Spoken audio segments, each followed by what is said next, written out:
You're just a scared little boy. Oh, snap. You're like a bad guy, right?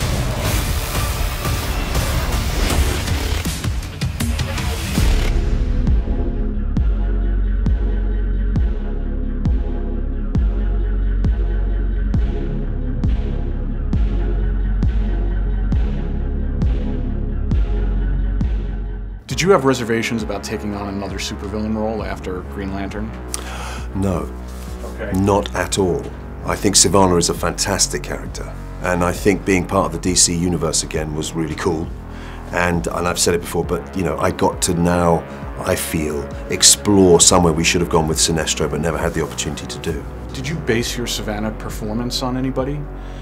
Because you have a really distinct, cool American accent, and he's a very focused villain. Did you look at any any other villains from history to pull that performance? Not purposefully, no. I don't know if it maybe resembles anybody, but I can honestly say no. I think I was more influenced by the feel of the costume, that big leather coat, you know, the way he carried himself, the fact that he comes from a slightly stiff upper lip type of family.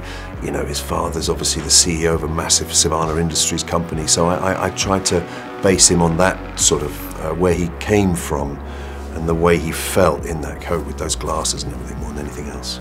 This is a very different Sivana than most of the characters' comic book history has shown. Well, not the new 52 Not version. the new stuff, yeah. Yeah. How did you kind of dig into that? Because you have more backstory here than you have in the comics, and what else have you got?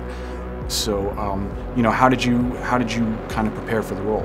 Well, I had to look it up and find out. You know, Shazam wasn't something I was aware of, to be honest. And as a Brit, we didn't really grow up with the comics in the same way that perhaps you did in the States. But you know, the wonderful thing called the internet meant I could explore and find stuff out. And also, you know, having worked with Jeff Johns and on Sinestro, I could pick his brain a little bit too. So I was fascinated to realise that, you know, 1940, I think the original comic was, and Sivana's in the very first, I think it's #2 he's in, but there wasn't a #1 or something. And he's in there right from the very beginning as the Nemesis. So obviously the original version was this sort of demented scientist who was misunderstood, who goes to Venus and comes back with powers. But I realised that this is based on a more robust version, you know, Adam Schlagman and Jeff Johns' version. David is known as a horror director. Yeah. So, and Sivana's kind of a scary villain. How did his influence kind of help you find that, that scary core of this character?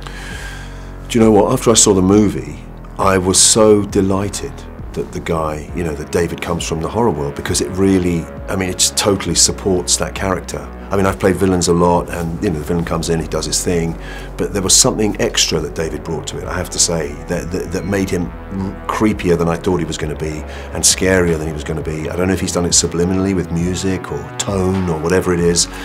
Certainly that boardroom sequence he just filmed in such a way that you literally are open-mouthed at the fact that it's horrific world that Sivana is occupying, and I think if you're going to have proper danger in the film, he's got to be as scary as that, and obviously David's background totally supported that. So I feel really pleased with the way he's turned out.